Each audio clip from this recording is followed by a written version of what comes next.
जागा मिळणं कठीण आहे.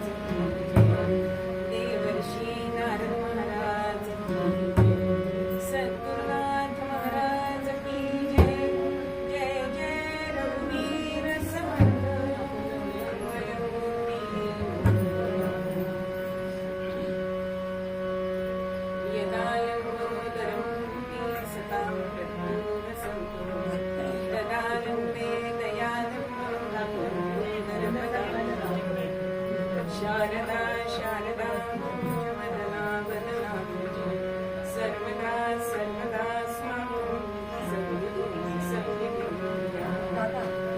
तस्मै भगवते नारदाय महात्मने कामक्रोधविहीनाय श्रीरामवराय ब्रह्मा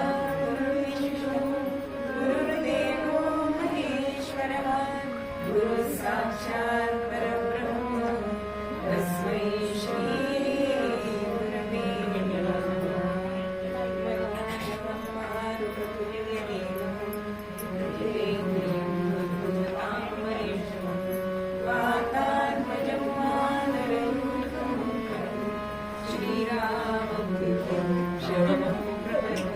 गुरवे सर्वमङ्गलमाङ्गल्ये शिवे सर्वार्थसाधिके शरण्ये त्र्यम्बके गौरी नारायणी नमोस्तुते।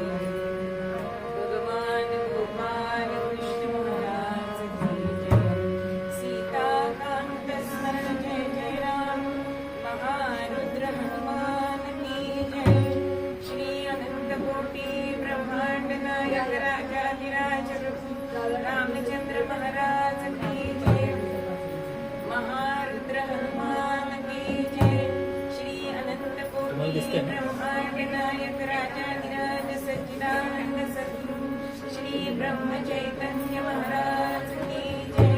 श्री ब्रह्मानंद महाराज की जय। जय जय रघुवीर समर्थ मंगलम मूर्ति।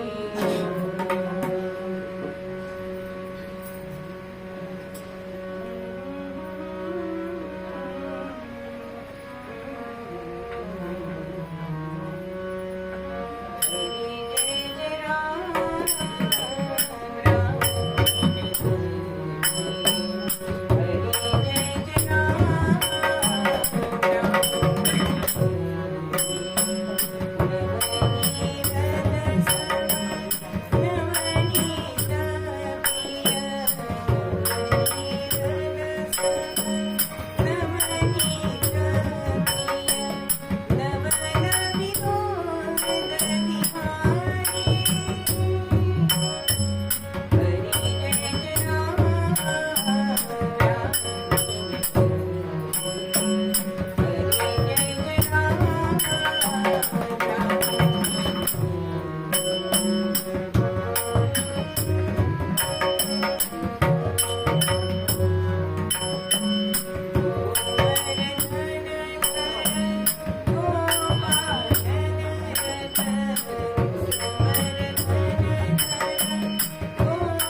पण हा मागणी पर अभंग आहे, क्षेमाचा अभंग म्हटला जातो.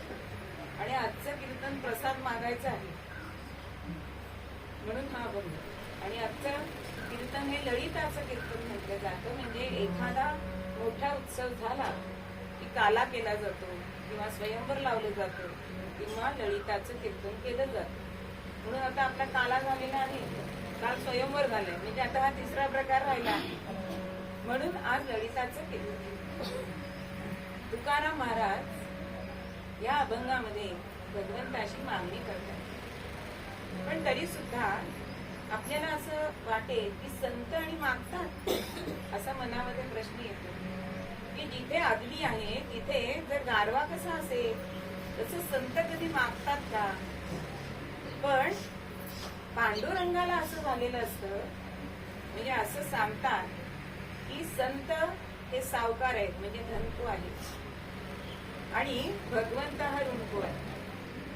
भगवंतावर कसलं कर्ज आहे हो? या भक्तीचं कर्ज सांगितलेलं आहे.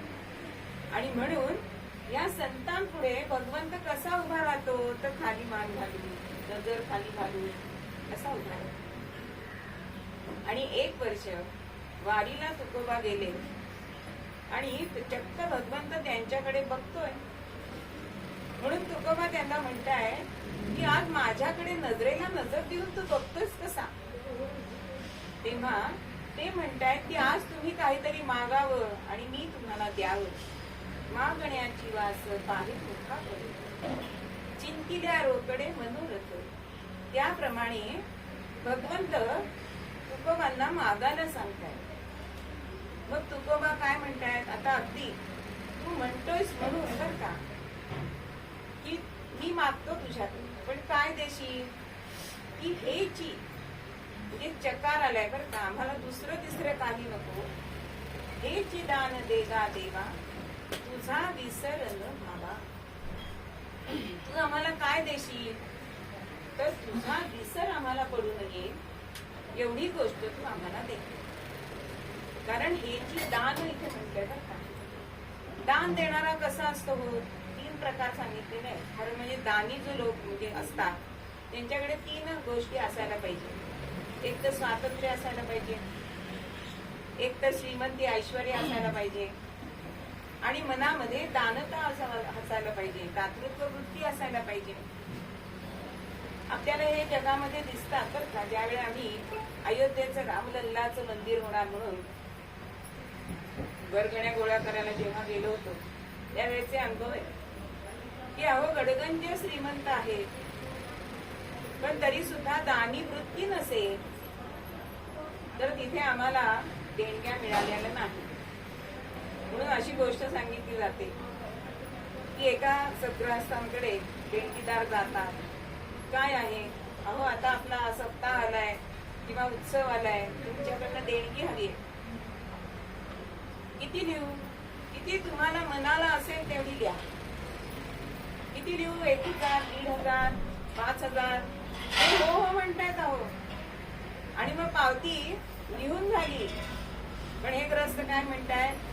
पण ही मुंबईला गेले म्हणजे स्वातंत्र्य नाही. श्रीमंती आहे पण स्वातंत्र्य नाही.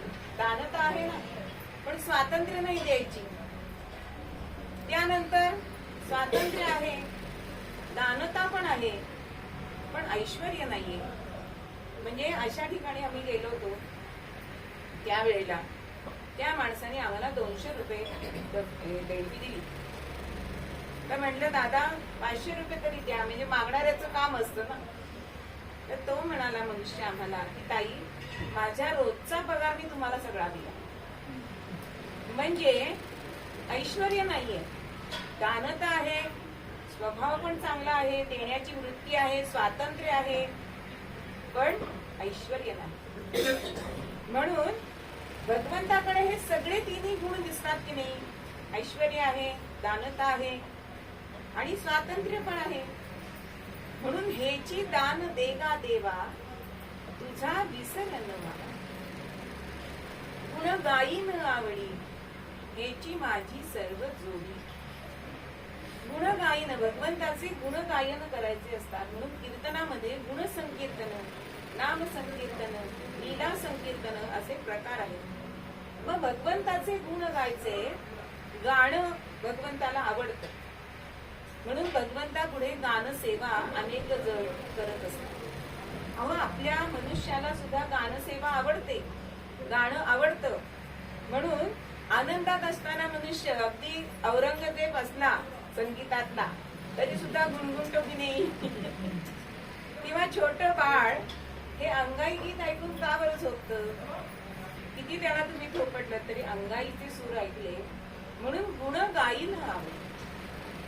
भगवंता, मी तुझे गुण गाईन आणि हेची माझी सर्व जोडी. हेच मला तुला आणि मला जोडण्याचं साधन आहे असं तुकोबा सांगतो. न लगे धन संपदा, न लगे मुक्ती धन संपदा. आता तुकोबा मुक्ती मागत नाहीये, सामान्य जीव मुक्ती मागत असतो. मग तुकोबांना का बरं मुक्ती नकोय? कारण तुकोबा म्हणतात की एकदा मुक्ती मिळाली की पुन्हा जन्म नाही आणि देह नाही, म्हणजे भक्त आणि भगवंत हे नातं जे आहे ते नातच उरणार नाही. त्यामुळे मला न लगे मुक्ती, धन पण नको. का नकोय? धनाने अहंकार येतो. आपण सगळेच हे विषय झालेले आहेत 4 महिन्यामध्ये, म्हणून ज्यांना ते नव्हते त्यांच्यासाठी थोडं थोडं म्हणून धन नको, धनाने गर्व येतो. तसंच गोधन, पशुधन हे जरी असलं तरी त्या काळानुसार याचा सुद्धा अभिमान होत असेल. आणि संपदा म्हणजे काय? तर आपल्या पूर्व प्रारब्धानुसार जे आपण गाठोडं घेऊन आलेलो आहोत ना, ही संपदा. म्हणून नलगे मुक्ती धन संपदा, संत संग देई सदा. संत संग जर आम्हाला मिळाला तर आमचे सगळे जे गुणदोष आहेत त्या संत संघामध्ये निघून जातात. कारण संतांच्या जवळ जरी बसलं ना, ते एखादा शब्द जरी बोलले तरी तो आपला अनुग्रह होऊ शकतो, उपदेश होऊ शकतो. अशी अनेक उदाहरणं आपण बघितली. म्हणून त्याला असं दृष्टांत दिला जातो की अत्तराच्या दुकानात आपण गेलोय, आपण अत्तर अंगाला नाही लावलं, हाताला नाही लावलं तरी आपल्याला दरवळ येतो की नाही? तसं संतांजवळ आपण गेलो की आपल्याला त्यांच्या कृतीतून, आचरणातून, शब्दातून, बोलण्यातून हा अनुग्रह, त्यांचा सहवास घडणं. म्हणून संत संगतीमध्ये आपण का राहायचं? तर भगवत नाम संकीर्तन तिथे चालू असतं, रामनामाचा जप चालू असतो आणि त्याच्यामुळे, त्या संगतीमुळे आपल्याला सुद्धा उपरती होते. म्हणून का देवालयामध्ये जायचं, का संतांकडे जायचं? की सहजच घरी बसल्या बसल्या जप होत नाही, पण इथे आल्यावर होतो की नाही? म्हणून या संत संघामध्ये आपण जायचं असतं. न लगे मुक्ती धन संपदा, संत संग देई सदा. तुका म्हणे गर्भवासी, सुखे घालावे आम्हास. आता गर्भवास सोपा आहे का हो? ते म्हणतात सुखे घाला. आम्ही कितीही वेळा गर्भवास सोसायला तयार आहोत. आपल्याकडे अनेक प्रकारचे वास सांगितलेले आहेत. वनवास सांगितलाय, अज्ञातवास सांगितलेला आहे, हा गर्भवास सांगितलाय. 14 वर्ष वनवास आमच्या प्रभू रामचंद्रांनी भोगलाय. पांडवांनी 1 वर्ष अज्ञातवास भोगलेला आहे. पण गर्भवास हा प्रत्येक जीवाला भोगावा लागतो. आणि दासबोधामध्ये हे गर्भवासाचं वर्णन समर्थांनी केलेलं की गर्भामध्ये जेव्हा जीव असतो तेव्हा त्याला किती यातना. अहो, मातेचा जठराग्नी असतो, त्याच्या हाडा त्याला सोसाव्या लागतात. त्यानंतर मलमूत्र त्याच्या शेजारी असतं, त्याला स्वतःला खाता येत नाही, त्याला स्वतःला श्वास घेता येत नाही. म्हणून तर तो जीव काय म्हणत असतो? सोहम सोहम. भगवंताला म्हणत असतो, या गर्भवासातून आम्हाला सोडव. आणि भगवंत सोडवल्यानंतर त्याला विचारतं, काय सोडवलं ना तुला? तेव्हा बाळ म्हणतो, कोहम केह केह म्हणतं की नाही? पण तुकोबा असं म्हणतायत की तुका म्हणे गर्भवासी, सुखे घालावे आम्हास. मग ह्याच्यामध्ये सुख त्यांना कोणतं वाटतंय? तेव्हा तुकोबा सांगतायत की आम्हाला सुखे तुम्ही गर्भवासी घाला, पण त्याच्यामध्ये आमची एक अट आहे. ती काय अट आहे? तर तुझं नामस्मरण आमच्या मुखामध्ये असलं की हा गर्भवास आम्हाला तो सुखाचा होणार. कारण भगवत नामस्मरणामध्ये जर आपण कुठल्याही स्थितीमध्ये राहिलो तर आपल्याला सुखच होतं. म्हणून कुंतीने आयुष्यभर दुःख भोगलं की पहिला तिला कुमारी असताना मुलगा झाला, पती हा रोगट होता म्हणून परपुरुषांकडून पुत्र प्राप्ती झाली. त्यानंतर पुत्र आहेत, पराक्रमी आहेत, पण त्यांना वनवास भोगावा लागला. अशा कितीतरी संकटांना कुंती माता तिने भोगलंय दुःखाला. पण तरी जेव्हा श्रीकृष्ण तिला विचारतो की तुला काय हवंय, तेव्हा ती दुःखच मागते. का? की दुःख में सुमिरन सब करे, सुख में न कोई करे. म्हणजे दुःखामध्ये सगळेच जण भगवंताला आळवतात, पण सुखामध्ये आळवतात का? मग तुझं मला सतत चिंतन राहिलं पाहिजे, स्मरण राहिलं पाहिजे, म्हणून मला तू भगवंता दुःखच दे. म्हणून तुकोबा इथे सुखे घालावे गर्भवासी असं म्हणते. तुका म्हणे गर्भवासी सुखे घालावे आम्हाला. मग हा क्षेमाचा अभंग असं म्हटलं जातं. तेव्हा क्षेम म्हणजे काय? आपण एखाद्या आपल्या ओळखीचे भेटले की आपण म्हणतो की योगक्षेम काय, चांगला चाललाय का? म्हणजे योग म्हणजे काय?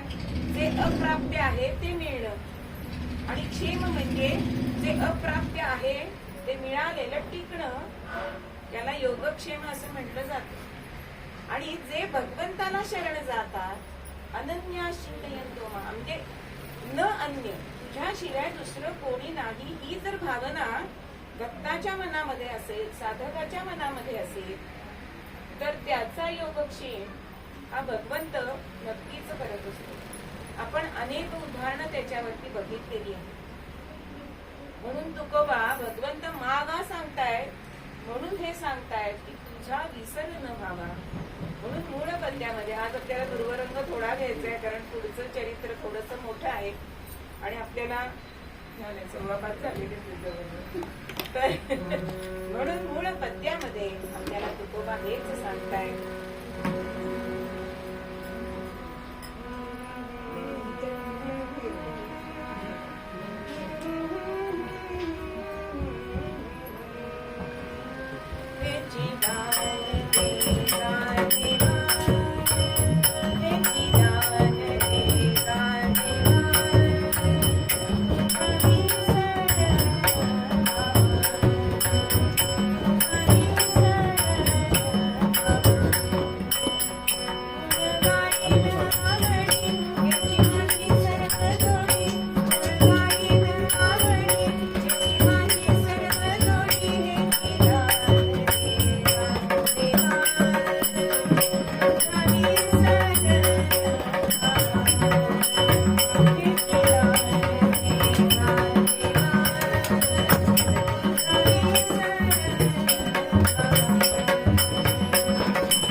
जेवती नाही.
असं आहे.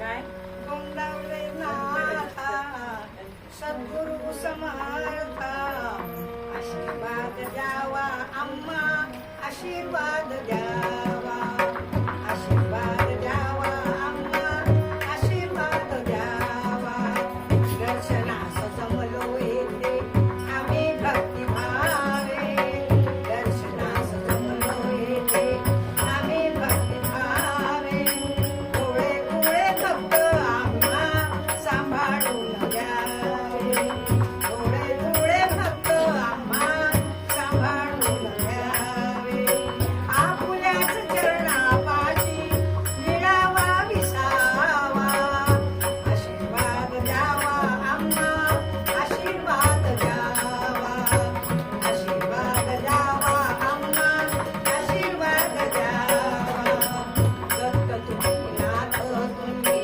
दयाळू महंत दत्त तुम्ही नाथ तुम्ही दयाळू महंत दुःखी पीडितांचे स्वामी तुम्ही साधू संत दुःखी पीडितांचे स्वामी तुम्ही साधू संत कृपादृष्टी आम्हाला हो अंती शांती जीवा आशीर्वाद द्यावा आम्हा आशीर्वाद द्यावा आशीर्वाद द्यावा आम्हा आशीर्वाद द्यावा जय हरी आम्हा नाथा सर्व तुम्हा ठावे काय हरी आम्हा नाथा सर्व तुम्हा ठावे भवसागरातून आता पहिलं तिरी न्यावे भवसागरातून आता पहिलं तिरी न्यावे गुरु मंत्रमुखी असावा विसरण पडावा आशीर्वाद द्यावा आम्हा आशीर्वाद द्यावा आशीर्वाद द्यावा आम्हा आशीर्वाद द्यावा गोंदावले नाथा सद्गुरु समर्था आशीर्वाद द्यावा आम्हा आशीर्वाद द्यावा आशीर्वाद द्यावा आम्हा आशीर्वाद द्यावा अरे संपू क्लोजअप घेणार होतं क्लोजअप घेणार होतं सब एकदा भजन करूया. करूया घोष नामाचा सद्गुरु समर्थ चरणाचा. करूया घोष नामाचा सद्गुरु समर्थ चरणाचा. करूया घोष नामाचा सद्गुरु समर्थ चरणाचा. करूया घोष नामाचा सद्गुरु समर्थ चरणाचा. करूया घोष नामाचा सद्गुरु समर्थ चरणाचा. करूया घोष नामाचा सद्गुरु समर्थ चरणाचा. करूया घोष नामाचा सद्गुरु समर्थ चरणाचा. करूया घोष नामाचा सद्गुरु समर्थ चरणाचा.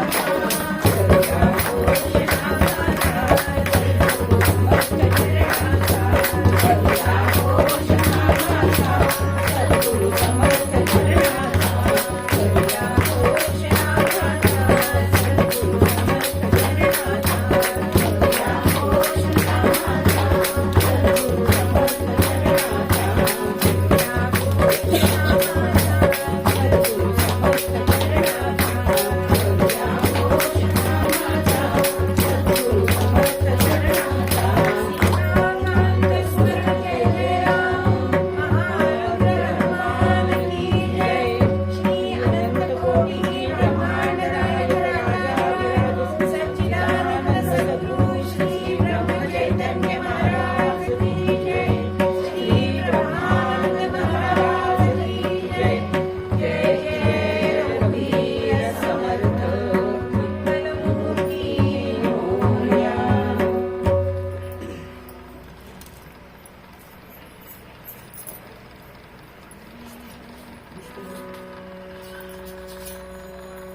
वनवासामधून प्रभू रामचंद्र हे अयोध्येमध्ये आले आणि राज्याभिषेक झालेला आहे.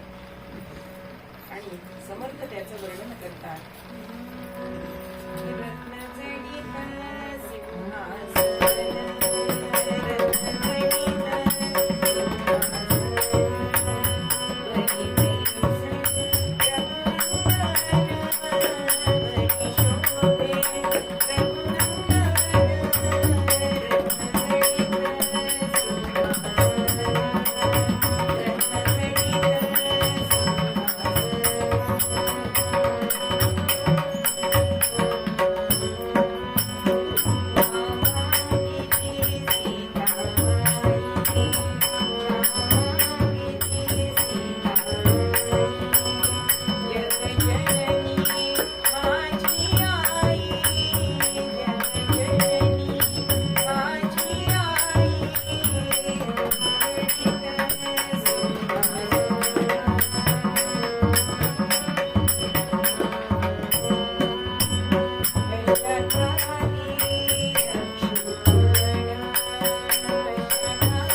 पश्चातने प्रभू रामचंद्रांचा हा राज्याभिषेक झालाय आणि अनेकांनी त्यांना नजराणे हे दिलेले आहेत. आणि आता प्रभू रामचंद्र हे आता सगळ्यांना त्यांच्या भेटवस्तू देणार आहेत. म्हणून पहिले येत आहेत ते भारतात.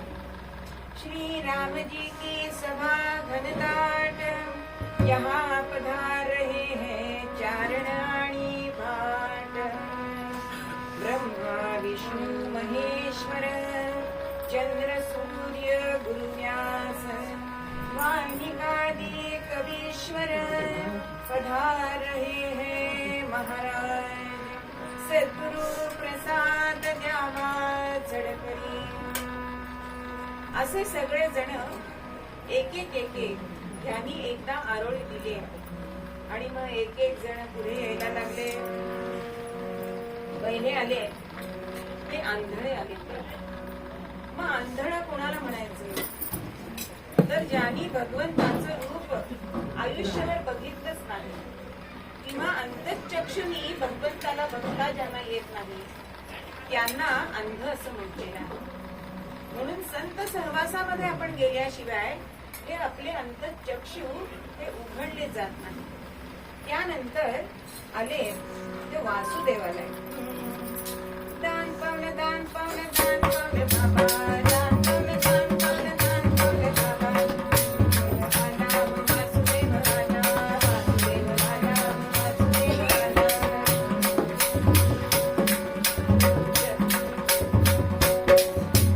सकाळच्या पहाडी हरिनाम बोला, सकाळच्या पहाडी हरिनाम बोला. वासुदेव आला, वासुदेव आला, वासुदेव आला, वासुदेव आला.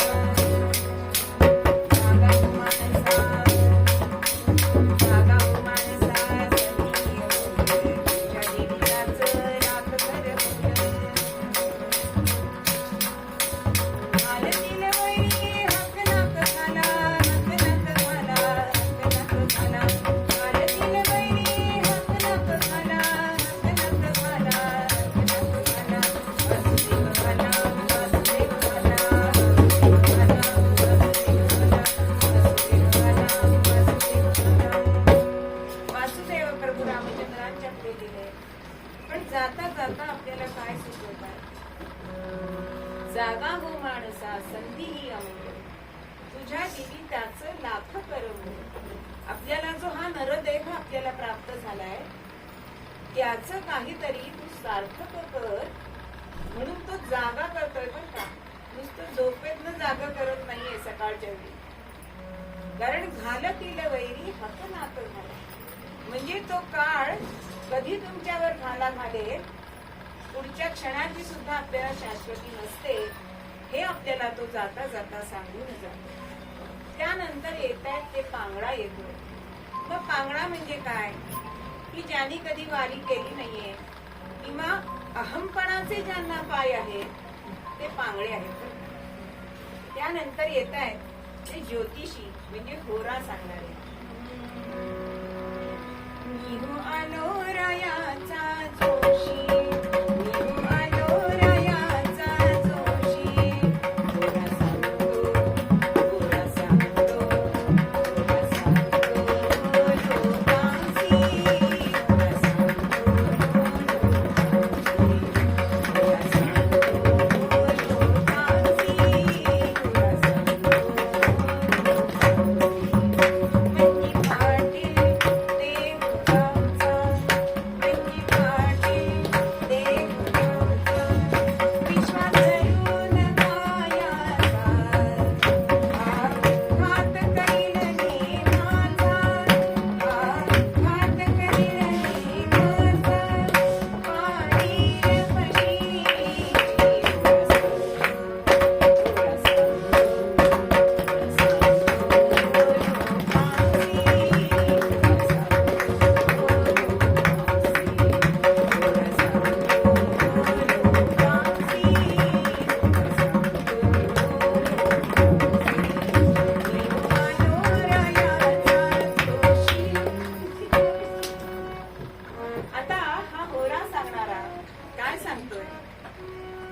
या देहरूपी गावाचा हा मनाची पाटील आहे बरं, पण त्याचा विश्वास धरू नका. तो तुमच्या नेमाचा घात करी आणि तुम्हाला कशी पाडेल. तेव्हा मनाचं ऐकू नका. जे संत आपल्याला सांगतात ते तुम्ही ऐका. हा तुम्हाला मी तुमचं गोरा म्हणजे भविष्य, हे तुम्हाला मी भविष्य सांगते. त्यानंतर येत आहे ते भूत्या. आदिशक्ती मी असा नित्या,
नाम वासुदेव.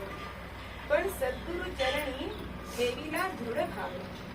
आणि त्यावेळेला भगवंताने आपल्यातलं अद्वैत कळतंय आणि तो म्हणतोय त्यामुळे आदिशक्ती ही मी ती आणि मी वेगळा नाही हे ज्याला ज्ञान झालंय हे तो प्रभू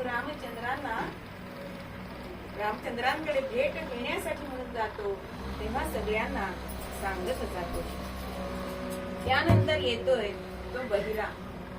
तो बहिरा कसा आहे हो. तुझे गुण ना ऐकिला मी झालो बहिरा देवा. आपण भगवंताचं नामस्मरण ऐकलं पण पाहिजे. आणि भगवंत म्हणून तुकाराम महाराज म्हणतात की तुम्ही ऐका रे कान माझ्या विठोबाचे. आज 4 महिने सगळेजण इथे ऐकतात बरं का भगवंताचं नामस्मरण. पण जे ऐकत नाही ते बहिरे आहेत. म्हणजे इतर गोष्टी ऐकण्यापेक्षा भगवंताचं नामस्मरण ऐकावं असा हा बहिरा आपल्याला सांगतोय. त्यानंतर येत आहेत तो गारुड येतो. सळसळ करतो ना कर्माचे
आपल्यामध्ये जो दंभ असतो तो सारखा फणा काढत असतो की जरा मनाविरुद्ध होऊ दे की हा नागोबा वरतीच काढतो.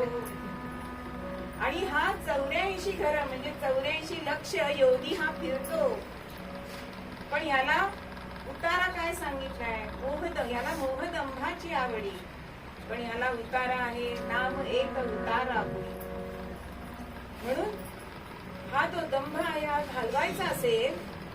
हा आपल्या अंतरंगामध्ये असलेला दंभाचा चालवायचा असेल तर त्याला नाम उतारामुळी आहे आणि ही संतांनी आपल्याला दिलेली आहे. जसं आपण वैद्याकडे जाऊन औषधं आणतो तसं संतांनी आपल्याला नामाची पुडी दिलेली आहे, पण ती आपण सोडतच नाही, ठेवलेली आहे कुठेतरी. म्हणून असा हा गारुडी. त्यानंतर येत आहेत ते गोंधळी. आम्ही नांदू भूमंडळी, आम्ही आंबेचे गोंधळी, आंबेचे गोंधळी, वेद आंबे तुझे, वेद आंबे तुझे, वेद आंबे तुझे, वेद आंबे तुझे. अहो हे गोंधळी असतात ते संबळ वाजवतात, पण ही संबळ असते दिवाशिवाची. आणि त्यांनी हातात दिवटी कसली घेतली तर ज्ञानाची घेतली. कवड्यांच्या माळा घातली आहेत आणि त्या आई जगदंबेचा जय जयकार करत असतात. असे हे गोंधळी पण येऊन गेले. आणि त्यानंतर बाळ संतोष म्हणून एक व्यक्तिरेखा आहे, आता ती आपल्याला खूप दिसत नाही, ती पण इथे येते आणि ती म्हणतीये, तुझे अंगीचा अंतरण तो मज देई गा दातारा, देणे नये मी संसारा.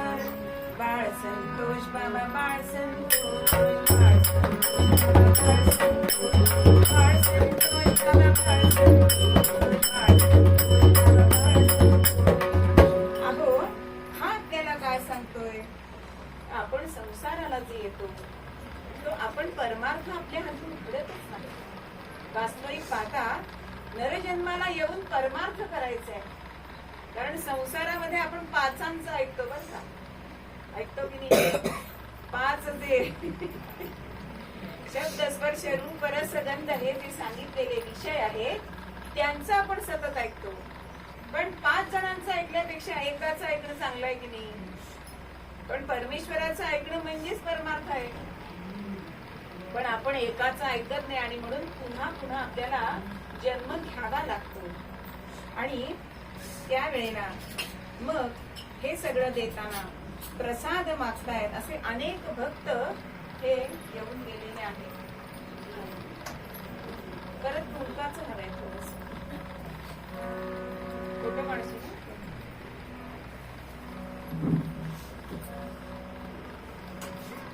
तीर्थ तयार ठेवलंय ना? तीर्थ तयार ठेवलंय का? मगाशी मी सांगते.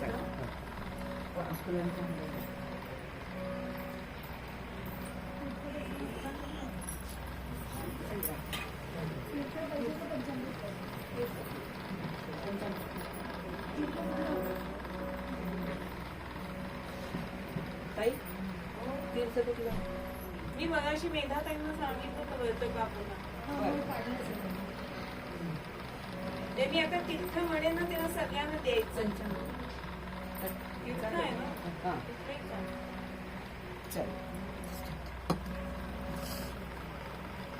आज ह्या कीर्तनाला जे मान्यवर असतात त्या सगळ्यांची अशी पूजा करायची. म्हणून आपण आज विनीत दादांची पूजा करतो. जय जय रघुवीर समर्थ.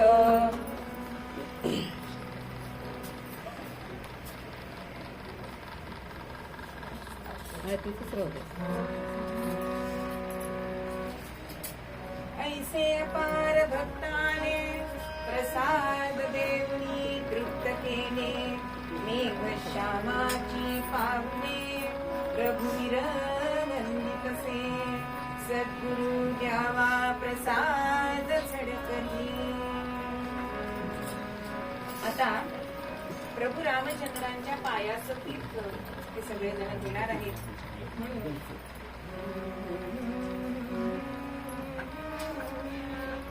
तीर्थ चरणी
आणि त्यानंतर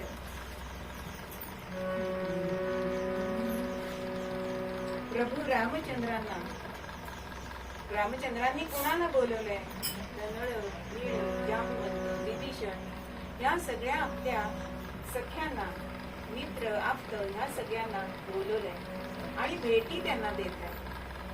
तर प्रभू रामचंद्रांना असं वाटलं की माझ्या मारुती रायाला मी काय देऊ, कारण मारुती नसता तर रामायण घडलंच नसतं.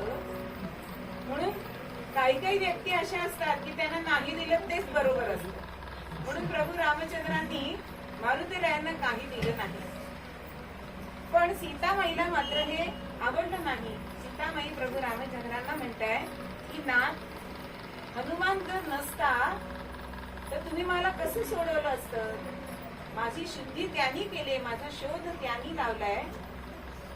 म्हणून इतरांना सगळ्या सीतामाईंनी हे दिलंय.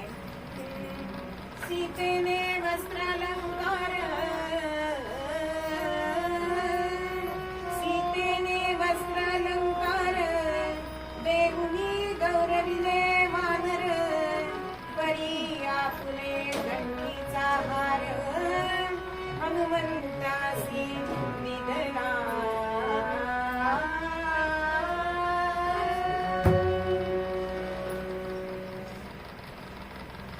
सीतामाईंनी सगळ्यांना वस्त्र अलंकार हे सगळं दिलंय वानरांना.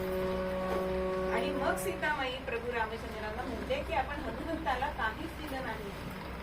तेव्हा प्रभू तिला म्हणतायत की अगं, त्याचं कर्तृत्व एवढं आहे की मी काहीही दिलं त्याला तरी ते त्याच्यापेक्षा कमीच आहे. इतकं त्याची माझ्यासाठी केलेलं आहे. त्याच्यापेक्षा मी त्याच्या ऋणात राहिलेलं मला जास्त आवडेल. नाही असं कसं, म्हणून मी त्याला काहीतरी देणारच आहे. स्त्री हट्ट. आणि सीतामाईनी जो दशरथ राजांनी तिला नवरत्नांचा हार दिला होता तो मारुती रायाला दिलाय. मारुती रायांनी तो घेतलाय, सीतामाईंना वंदन केलंय आणि एका वृक्षावर जाऊन बसले.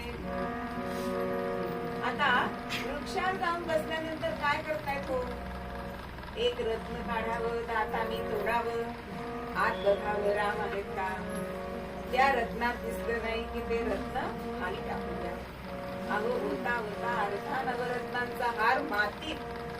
आणि हे जेव्हा सीतामाईंनी पाहिलं तेव्हा अत्यंत राग आलाय की मी एवढं पृथ्वी मोलाचं नवरत्नांचा तुला हार दिला आणि तू काय असं दाताने फोडून टाकतोयस, काय करतोयस तरी काय नेमकं.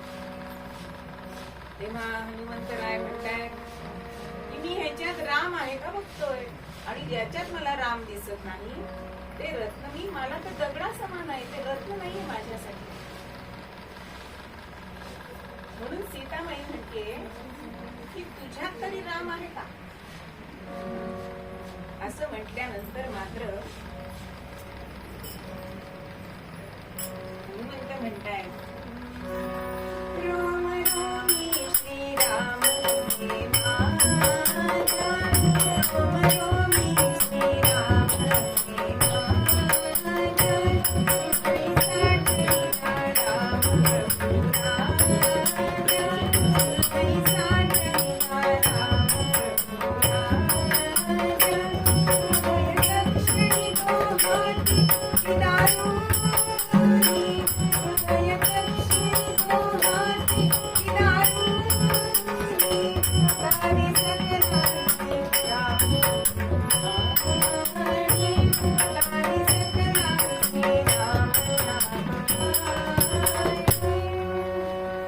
सीतामाईला हनुमंत म्हणताय माझ्या रोम रोमामध्ये रामराया भरलेला आहे.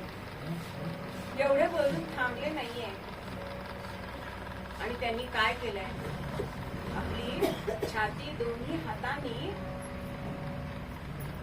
विदीर्ण केलीये आणि आतले चापपाण धरलेले असे प्रभू रामचंद्रांचं दर्शन सगळ्यांनी त्यांनी दाखवलं सगळ्यांना. आणि हे बघून मात्र सगळ्यांना आश्चर्य वाटलं आणि सगळ्यांनी प्रभू रामचंद्रांचा जय जयकार केलाय. सीता कांत स्मरण जय जय राम, सीता कांत स्मरण जय जय राम, सीताकांत स्मरण जय जय राम. याच्यावर एक छोटी गोष्ट आठवली म्हणून सांगते.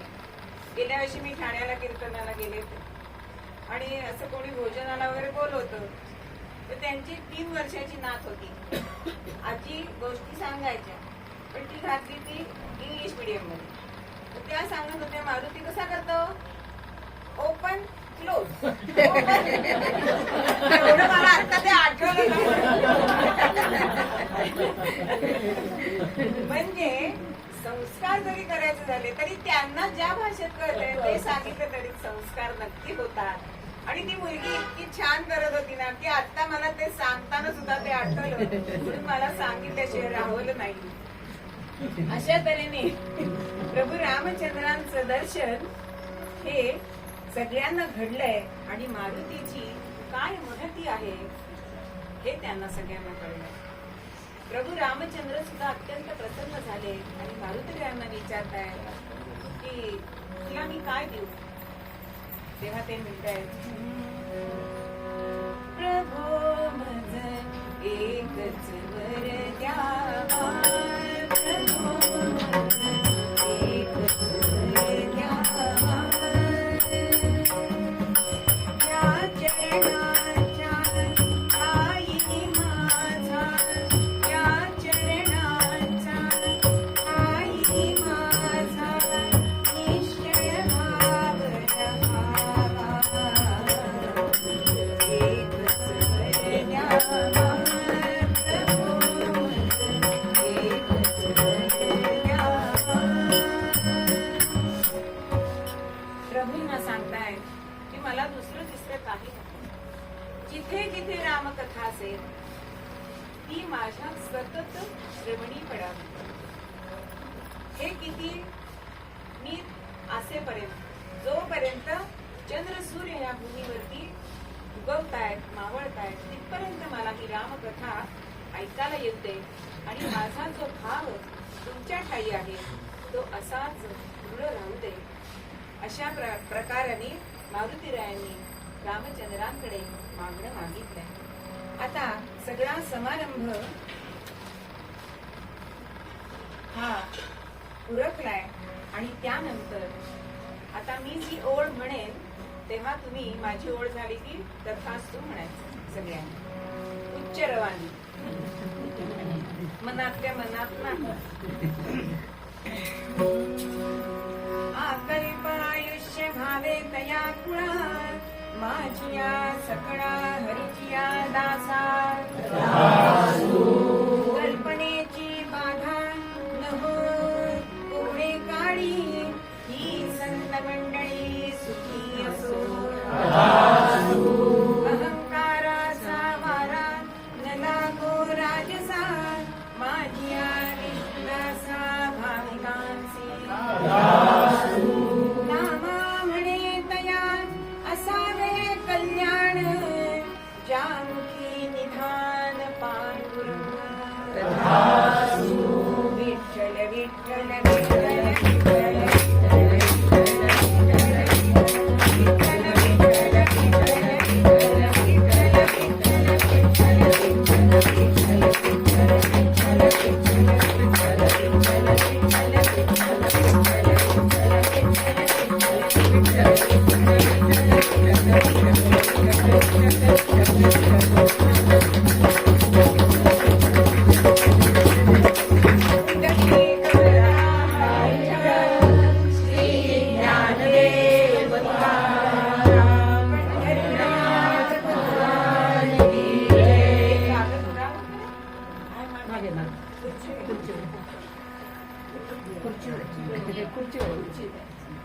पाकाल नको महाराज काळजी. आणि मग भोजनाचा हा समारंभ सुरू झालेला. प्रथम प्रभू रामचंद्रांना हा नैवेद्य केलेला आहे. शुभ सनकादिक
ती सावकाश होऊ द्या, स्वस्त होऊ द्या. पंचपक्वान्न जी आम्ही आमच्या मनापासून केली आहे ती आपण ग्रहण करा आणि आम्हाला उच्चिष्ट ठेवा. असं झाल्यानंतर प्रभूंचं जेवण झालेलं, भोजन झालेलं आहे. हातावरती दस्त तांब्यातून पाणी घातलेलं आहे आणि प्रभू रामचंद्रांना विडा दिलेला आहे.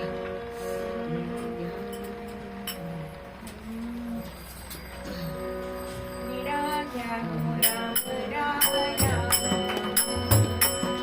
विडा घ्या हो राम राया, महाराज राजसा, विडा घ्या हो राम राया. रत्नजडित पानदान,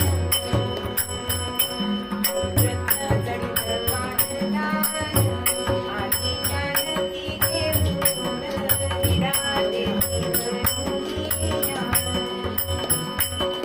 विडा देती करुणिया, दीनबंधू राम राया, विडा घ्या हो राम राया, विडा घ्या हो राम राया, महाराज राजसा, विडा घ्या हो राम राया. आता इथे वर्णन खूप आहे की शांतीची नागवेली पालांची आहे, अहंकाराची त्याला चुना लावलेला आहे. असं काकड्याला ज्यांनी जातात ना त्यांना हे सगळं वर्णन माहिती असेल. अशा तऱ्हेने हा विडा रामरायांना दिला. थोडीशी वामकुक्षी झाली होता होता सगळेजण आता रात्र झालेली आहे. हा, मी त्यांना शाल भरायला सांगितले रामाच्या पुढे. हो. शाल.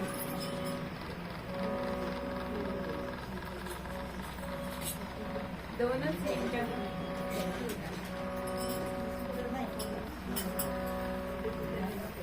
राम दिसायला नकोय, तिघ जण झाकलेले बरोबर. पावला प्रसाद आता दिवाळी झाली, आता दिवाळी झाली. पावला प्रसाद आता दिवाळी झाली, आता दिवाळी झाली. सगळं येतात तुम्ही भावे, आपल्याला सेवा करून येतात भावे. पावला प्रसाद आता दिवाळी झाली, आता दिवाळी झाली. आपल्याला सेवा करून येतात भावे. पावला प्रसाद आता दिवाळी झाली, आता स्वामी उठावे.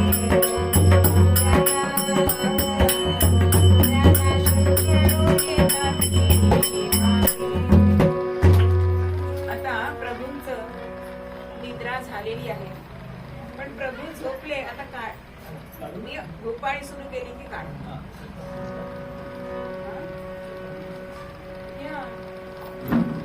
अशा तऱ्हेने भगवंताची प्रभू रामचंद्रांची निद्रा झाली, पण देव झोपून चालेल का? हा जग रहाटी कशी चालणार? त्याला आपल्याला उठवायला पाहिजे. दुनिया प्रातःकाळी जपा राम नामावली, सयेजातून चंद्रभूमी वाणी समवेत दुनिया प्रातःकाळी जपा राम नामावली, सयेजातून चंद्रभूमी शयनवाणी समवेत.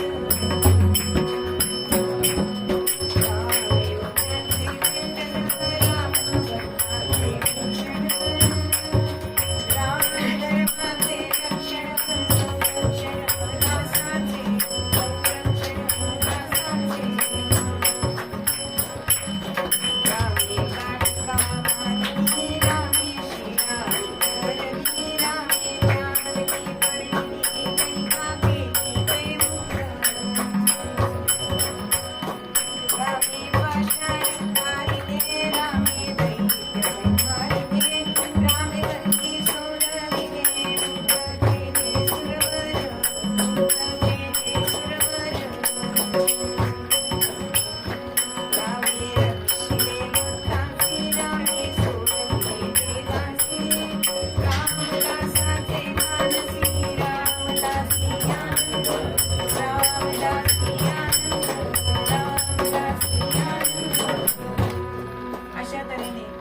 रामचंद्रांना जागृत केलेलं आहे. आणि जे तुकोबा मूळ पद्यामध्ये सांगतात की तुझा विसर न व्हावा, हेच आपल्याला प्रभूकडे मागायचंय की त्याच्यामुळेच आपल्या मनामध्ये त्याच्याविषयी जो दृढ भाव आहे तो कधी विसरता कामा नाही. म्हणून तुझे गायी न आवडी हेची माझी सर्व जोडी. तुकोबा म्हणतात त्याप्रमाणे नलगे मुक्ती गुण संपदा संत संग देई सदा. म्हणून आम्हाला तू गर्भवासी जरी घातलंस तरी आमच्या हृदयावर आमच्या मनामध्ये तुझं नामस्मरण असू दे, हेच तू आम्हाला दान दे, असं मूळ पद्यामध्ये आपल्याला तुकोबा सांगताय.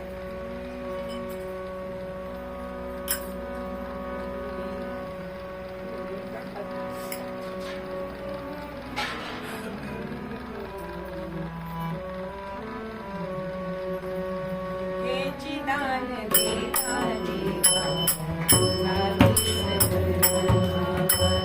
हेची दान देता देवा तुझा विसर न व्हावा. तुझं गाई न आवडी हेची माझी सर्व जोडी. तुझं गाई न आवडी हेची माझी सर्व जोडी. हेची दान देता देवा तुझा विसर न व्हावा. हेची दान देता देवा तुझा विसर न व्हावा. नलगे मुक्ती धन संपदा नलगे मुक्ती धन संपदा संत संग देई सदा. नलगे मुक्ती धन संपदा संत संग देई सदा. संत संग देई सदा. संत संग देई सदा. संत संग देई सदा.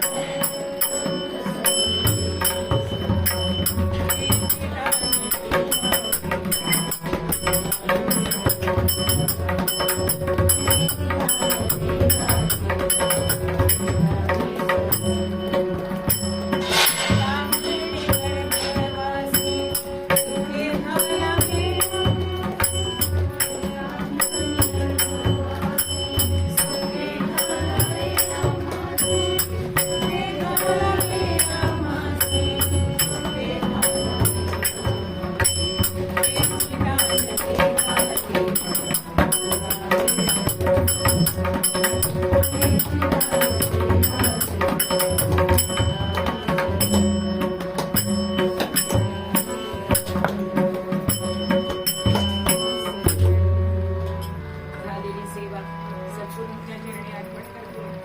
दादांमुळे हे सगळं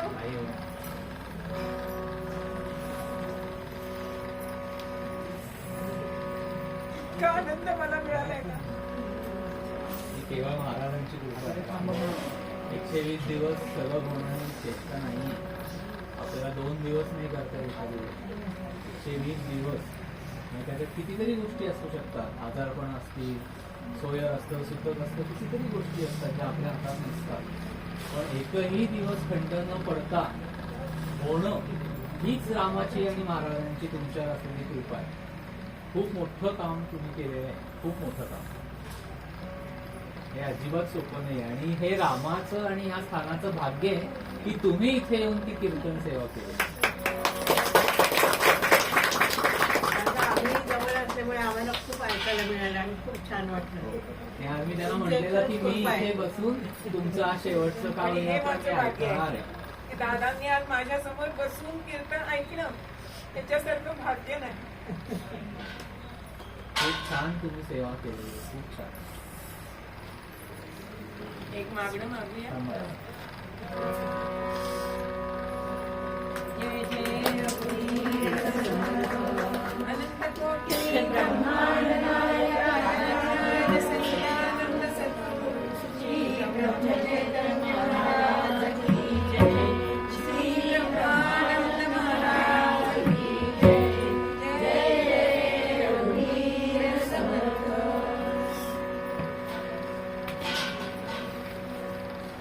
एक मागणे मागाया आले गादी भजला. श्री भगवंता रे भजला. श्री भगवंता रे भजला.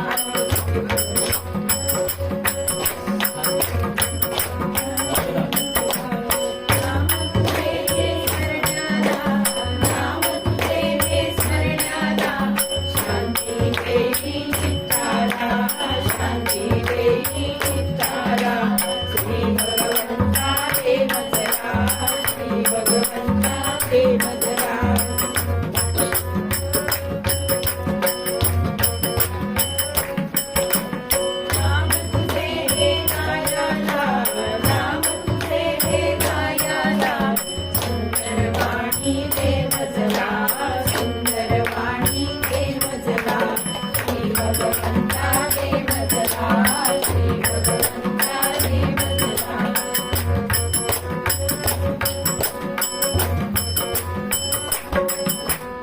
मनोहर बघण्याला रूप मनोहर बघण्याला दृष्टी देही नयनाला दृष्टी देही नयनाला श्री भगवंता दे मजला श्री भगवंता दे मजला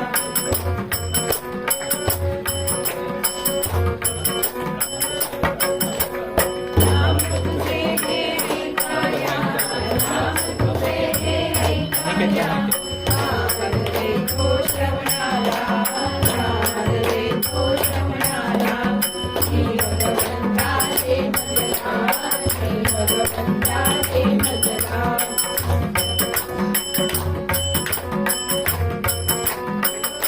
नाम तुझे हे सांगाया नाम तुझे हे सांगाया श्रुती शक्ती दे मजला श्रुती शक्ती दे मजला श्री भगवंता दे मजला श्री भगवंता दे मजला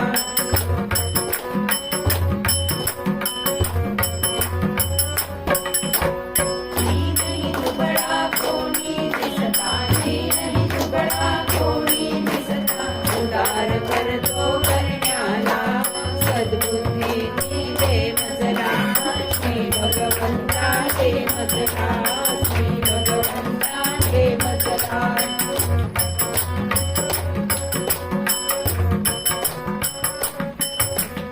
मागणी मागाया हेच मागणी मागाया विषारी आणि देती जला विषारी आणि देती जला श्री भगवंता दे मजला श्री भगवंता दे मजला श्री भगवंता दे मजला इच्छिता देवा देवा तुझा